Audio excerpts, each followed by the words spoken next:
গাজীপুরের শ্রীপুর উপজেলায় বরবী ইউনিয়নের বরকুল এলাকায় যৌথ বাহিনীর অভিযানে গাজীপুর ৩ আসনের স্বতন্ত্র এমপি প্রার্থী এনামুল হক মোল্লাকে আটকের ঘটনায় সংবাদ সম্মেলন করে তার দ্রুত মুক্তি দাবি করেছে পরিবার। বৃহস্পতিবার ৬ নভেম্বর শ্রীপুরের বরবী ইউনিয়নের বরকুল গ্রামে নিজ বাড়িতে আয়োজিত সংবাদ সম্মেলনে বক্তব্য রাখেন এনামুল হক মোল্লার স্ত্রী শামীমা সুলতানা এবং তার ভাইসহ পরিবারের অন্যান্য সদস্যরা।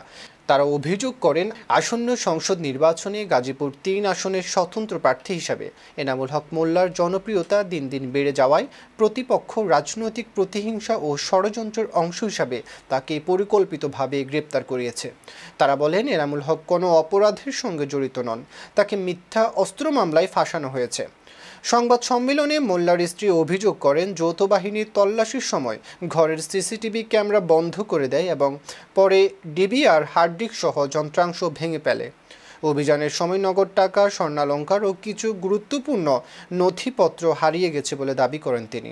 উল্লেখ্য, বৃহস্পতিবার ভোরে যৌথ বাহিনী গোপন সংবাদের ভিত্তিতে বরকুল গ্রামে অভিযান চালিয়ে এনামুল হক মোল্লা সহ ৭ জনকে আটক করে। এ সময় 2টি পিস্তল, 3টি ম্যাগজিন, 4 রাউন্ড গুলি, 4টি ওয়াকিটকি, 4টি বেটন, 2টি ইলেকট্রনিক শক মেশিন, 1টি হ্যামার নীল গান ও 1টি ছুরি উদ্ধার করা হয় বলে জানায় পুলিশ। এখন আমার দাবি, আমার হাজব্যান্ড একজন সত্যবাদী লোক, সে সত্যের জন্য লড়ে।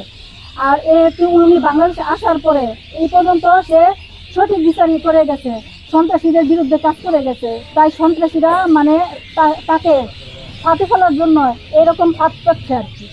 যখন শুয়ে ছিল যখন এরকম ভাবে তার গেটে এবং জানালাতে আক্রমণ চলতেছে, তখন তো সে বুঝে নিছে যে এটা তো প্রশাসনের কাজ, তো এরকম হওয়ার কথা না। প্রশাসন তো তার কাছে আগে পরে বহুত আসছে, কিন্তু কোনো সময় তো তার সাথে নক না করে তার সাথে কথা বলেই আসছে। আর আজকে ব্যাপারটা তো ভিন্ন রকম, সে এটা যে ভিন্ন রকম একটা নাটক, এটা সে বুঝা লাইছে। তার জানের বয়সে